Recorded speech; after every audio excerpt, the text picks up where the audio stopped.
سابق سٹی ناظم کراچی اور چیئرمین پاک سرزمین پارٹی مصطفیٰ کمال نے دعویٰ کیا ہے کہ پی ایس پی سندھ کے شہری علاقوں سے سویپ کرے گی، اگلا وزیر اعلیٰ بھی ہمارا ہوگا۔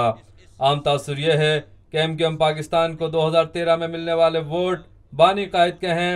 پارٹی چھوڑ کر جانے والے آئندہ انتخابات میں کیا کارکردگی دکھاتے ہیں، یہ تو وقت آنے پر ہی پتہ چلے گا۔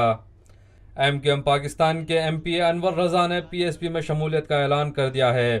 اس موقع پر پریس کانفرنس سے خطاب کرتے ہوئے مصطفیٰ کمال کا کہنا انور رضا بھائی کو اور ان کے ساتھیوں کے ساتھ آج یہاں پر ان کو پاکستان ہاؤس میں ویلکم کرتا ہوں۔ پاک سرزمین پارٹی کے کارکنان ان کو ویلکم کرتے ہیں، ذمہ داران ان کو ویلکم کرتے ہیں۔ میری دعا ہے کہ اللہ تعالی ہمارے اس قافلے میں ان کو ساتھ شامل کر کے ہم تمام لوگوں سے مشترکہ طور پر انسانیت کی فلاح کا کام لے لے، لوگوں کی خدمت کرنے کا کام ہم سے لے لے، لوگوں کی۔